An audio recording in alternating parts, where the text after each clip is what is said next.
Hi everyone, welcome back to my channel. I hope that you guys have been well. So I wanted to talk to you guys about something that's very personal, something that's very important to me, and that is how you get to where you want to be career-wise. And I know some of you might know my backstory of how I got to where I am, but I'm going to share with you guys exactly what I went through to get to where I am today, and also 5 tips that could also help you guys to get to where you guys want to be for this brand new year. So let's dive into it. The first tip is don't underestimate your passion and don't think that your passion cannot be your actual career or your job. And a lot of you may remember 5-6 years ago when I first started on YouTube with Michelle Phan. Obviously, there were a number of people that were already successful on YouTube, such as Michelle, but there were not as many. And even having a full-time career back then, whether it be a full-time blogger or a YouTuber, it was quite unheard of. So when I used to tell people that my job was my blog, they would look at me like I was crazy. But again, not that many people were doing it back then. Fast forward 5-6 years now, today, no one really questions it. So just keep that in mind. Whenever you're doing something different, you could pave the way for your industry. So take your passion seriously, and it is totally possible to make it into a career. This brings me to my second point, which is surrounding yourself with like-minded people, people that you can dream with, people that will support you, and even a mentor that you can model yourself after and really learn from. When I first started in this business, it was Michelle Phan. A lot of you guys were introduced to me through Michelle.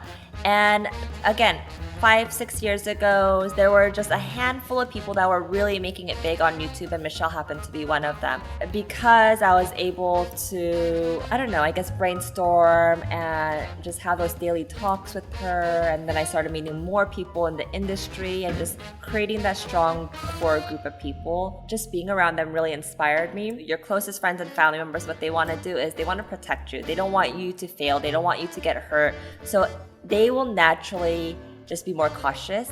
Not saying that they won't be supportive. Some of them won't be supportive, and you don't want that to bring you down. There were moments when I wasn't sure if I was doing the right thing because I wasn't growing as fast as I wanted to, and I wasn't making any money at the time, and I was just struggling, and I wasn't getting the views, and there were just so many factors. It's so important to have a positive support system because they are the ones that will pick you back up, and they'll encourage you, and they'll remind you why you got started in the first place. Just being around them really inspired me, and I think it helped me get to where I am today just because I didn't have anyone tell me that I couldn't do when I was with them, and that was so important for me to surround myself with those type of people. I mean, yes, chasing your dream sounds amazing, which it is, and it's so exciting, but majority of the time when you're actually in it, it's gonna be really, really rough. And that's why a lot of people end up giving up in the middle of it because they just envision that it's gonna be from point A to point B, smooth sailing. But no, you have to realize and accept the fact that it's gonna be a rough ride. Which brings me to my next point, is you have to pay your dues, and you have to put in time, and you have to be patient. I remember when I first started off, not even just with YouTube, but it was with styling, which was probably about 8 years ago. And I just graduated college, and I was so broke. I would get 1 gig a month, maybe 2 if I was lucky, and it would pay me like $1,000, and I would split that with my assistant. So I would make like $500 for that month, and I would literally be just living out of my car and had no food, and I would literally not sleep. And I remember always being in my car and like nodding my head because I would be so sleepy, falling asleep behind the wheel, which is so dangerous. So this one time I decided to pull over instead of continue driving while I was sleepy, and the first thing that I saw was a cemetery. I mean, no one can rob me in a cemetery, so I just ended up sleeping at the cemetery for like 5-6 hours, and the next morning I went to my next job. So it's really those stories that made my journey so interesting and so, I guess, exciting, because I never really knew where I was going to end up at, whether I made it or not. I just loved it so much that I just kept going. You have to love it. Like, don't do it because you want to make money from it. You have to really, really love it. And that's the only reason why you will continue to put in time.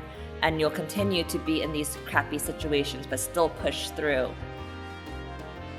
So my next tip is be that person who you want to be in your mind before you actually become that person. And I know a lot of people, they have it twisted, like they want, once you become that person, then they will believe it. But it's quite the opposite. You need to believe it yourself first, and then you will become that person. And you have to keep in mind, when I first started Chriselle Inc. about 8 years ago, it was just me. There was no ink, it was just Chriselle. There were no employees, there was no office. There was just me in my little Camry driving around town. But in my mind, I was a successful entrepreneur already. So I went out and I decided to go get business cards that said Chriselle Inc. And I would go to these events and I would present myself and I would pass out my business card to different people. And I would tell them that I'm the founder of Chriselle Inc. And they all were very impressed by it. And I think they took me a little bit more seriously. People took me a little bit more seriously. They realized that I wasn't just a girl trying to make it. They knew that I was very serious about this job. So which brings me back to my point is you have to believe it first yourself before you actually become that person and before other people believe that you're actually that person. So my very, very last tip and point, which is I think one of the most important ones, because I think we all go through this on a daily basis, and that is using your fear as an enabler. So another story, this actually brings me a lot of anxiety still thinking about it. I was on set for a magazine shoot and we pulled a very, very expensive, well-known brand dress, a gown. It was a very, very delicate lace gown. It was one of the most stunning dresses that I've ever had my hands on. I styled it on a model for the shoot. I finished styling her and I walk away and I'm watching her shoot. And so the model is a few feet in front of me and I'm obviously behind the camera. And as I'm watching her, this is literally happening in slow motion, the lace on the dress starts to tear. I just kind of watched it happen before my eyes. And then something hit me and I'm like, oh my gosh, it's a $20,000 dress. I'm barely making like $1,000 a month. Like, how am I gonna pay for this $20,000 dress? So I literally screamed and I made the model come off set and we took her out of it. Laura and I were frantically she was like sewing things up, but we were trying to like put the pieces together, and thankfully it worked out. But literally after we returned the dress, I thought I was gonna have a panic attack. Like I was already thinking of like how I was gonna sell my car, how I was gonna sell like all my clothes to come up with $20,000 just to make up for this gown that was effed up. Yeah, Lord knows what would have happened if I owed $20,000 back then. So fear is usually viewed as a bad thing. People want to call it quits. They want to call it a day after they start to feel anxious or fearful. And I used to too, don't get me wrong, but I realize now that fear is a great thing. It means that you're on track, you're growing, you're doing something outside of your comfort zone that you're not comfortable with. And even with my very own team now, whenever girls get started, they're a little nervous, they're a little anxious, but I tell them that's a great thing. Like I want you to come in feeling a little fearful because it's a brand new territory and it's something that you're not familiar with, and that should be a sign for you and for everyone else that you're on track to learning something new and growing. And whenever you're feeling fearful or you're feeling anxious about your future, take it as a positive sign. That means that you're not content with where you're at. You want to grow. You want to go beyond where you're at right now.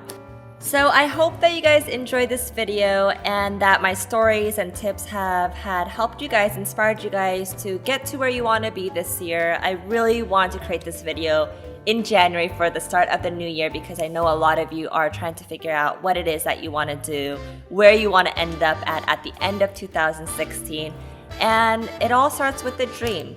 But once you have that dream, you have to remember that you have to put in your time, you have to be patient, you have to go through the emotions, the roller coaster of emotions but you will get there, I promise you. And one of my goals this year is to have more heart-to-heart time with you guys. So I would love to hear what you guys would like to see next in my next video, whether it be about, I don't know, it could be any type of topic. Just leave a comment down below. Let me know if there's anything that has been kind of on your mind, and maybe your topic will be chosen for our next heart-to-heart.